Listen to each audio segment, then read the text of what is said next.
these guys cannot run a city. And we got like at least 42 leaking reservoirs. You know? It's overseen by a board of people who know nothing about water, no engineers, nothing, political appointees. It's a crazy system. They're going to have to revamp everything to get water sorted, and it's not going to happen with the current guys in charge. What's the answer? Well, the whole problem with the breakdown of water in Johannesburg has become a really large issue, really major issue, to the point where it appears that, you know, the officials do not really understand how to tackle that problem. And here, I think in this video, councillor here in the, you know, in Johannesburg, there's actually arguing that the major problem surrounding this whole water problem is the fact of ANC appointee rulership, so to speak. So he actually argues that it's more about political appointees rather than appointing professionals that understand the problem with water breakdown in Johannesburg. Let's quickly listen to him break down this problem with corruption around the whole municipality of Johannesburg and Joburg water, and share your thoughts in the comments. Back a ticking time bomb. That's how some of the residents are describing the Johannesburg water crisis. According to the recent water stakeholder meeting held this past Monday, the city faces a massive 27 billion rand infrastructure backlog, leaving residents without reliable water supply. Ward 90 Councillor Martin Williams has been vocal about the water challenges in the city, and let's now bring him in. Martin, a very good morning to you. Thank you so much for making time for us. Did you have water this morning? oh yes. You did? But as I tell my residents to do, I have JoJo's. So the water's from the JoJo tank? Yeah, but my ward this morning is not terribly badly affected by what's happening. We were the last few days. Yeah. Yeah. Okay. So tell us what you make of this infrastructure backlog and also this announcement that has now been made for the maintenance that will be taking place for the 2 pumping stations. Yeah, that's Rand water maintenance. Yeah. So the backlog, the infrastructure backlog, which was published yesterday and today, is put at 27 billion.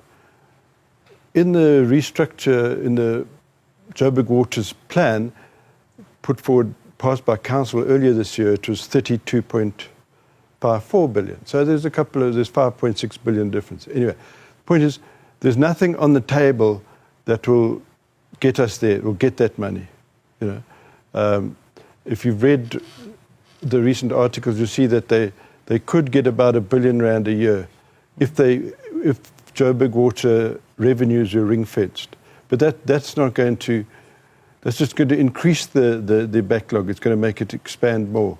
And I think finance is a big issue in this water business, because they're mentioning that, you know, using Treasury, getting Treasury approval for this and Treasury approval for that.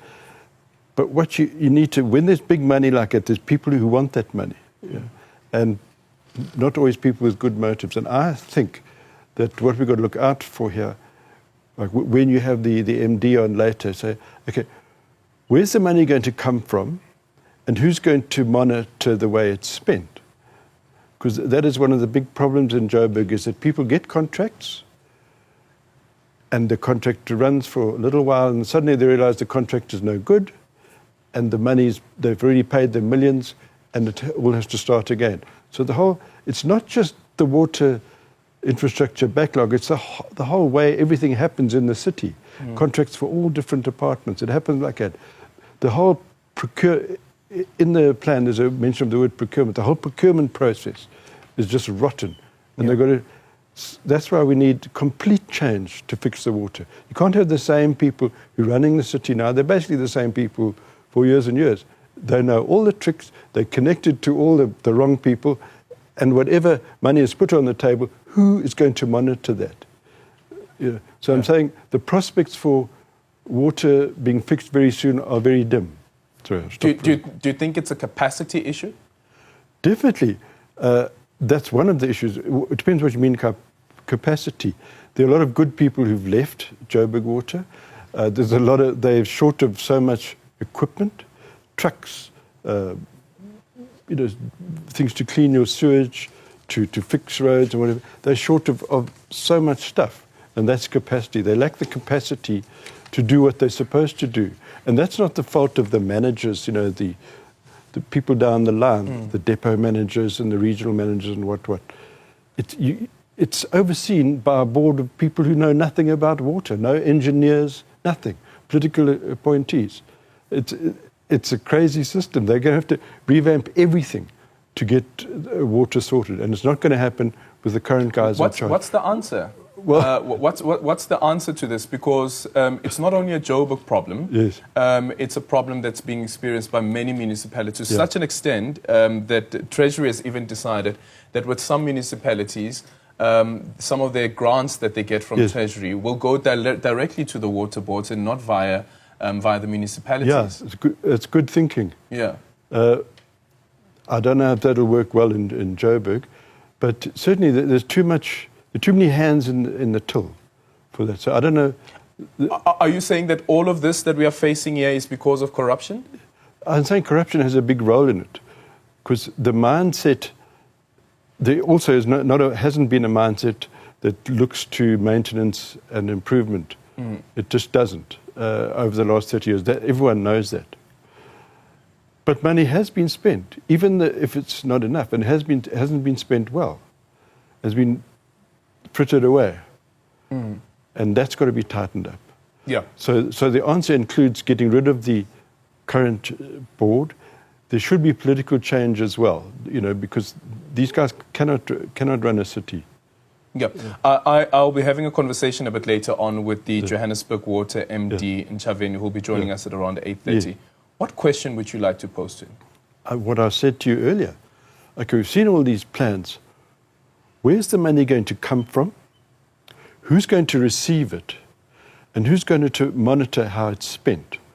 That's what I mean. So he's supposed to be able to give us hope, that we look to leadership to give us hope that this is going to be sorted. For people like myself, who in the ward councillor situation, we have access to reports and whatever, and there's difficult to find hope unless you can imagine a situation where the water board is removed, new people are in charge, and there's a new system in place. That's what we need. So I don't know, does that make sense to you? Yeah, well, we'll pose the question to him, or the questions to him, and see what his answer to that is.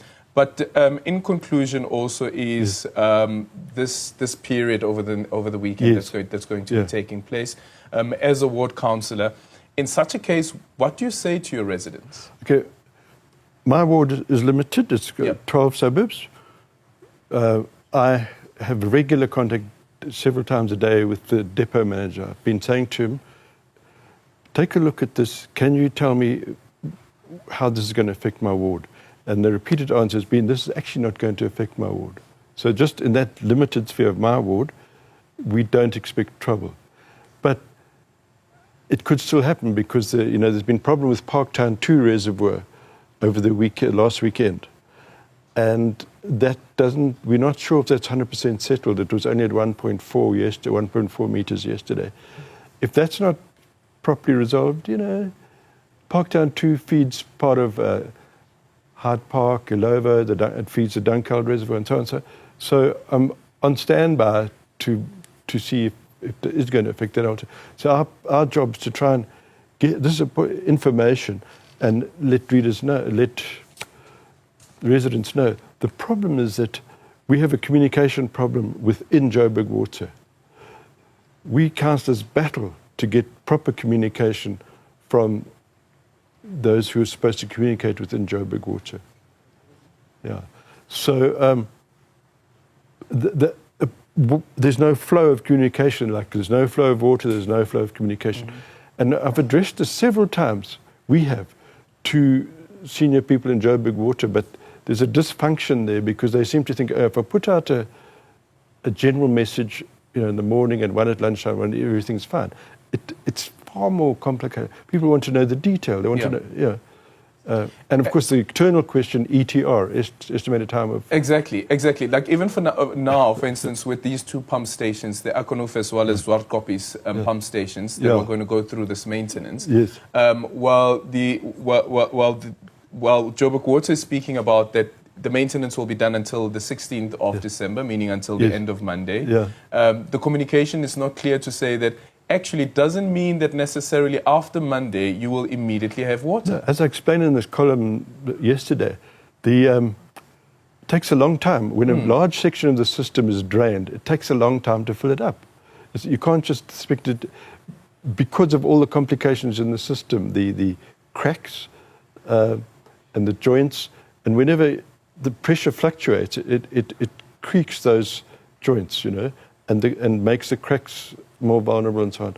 So, and we got like at least 42 leaking reservoirs. Yeah. So, hope. Ask him for a message of hope about the reservoirs, about the better communication, and who's going to monitor the finances.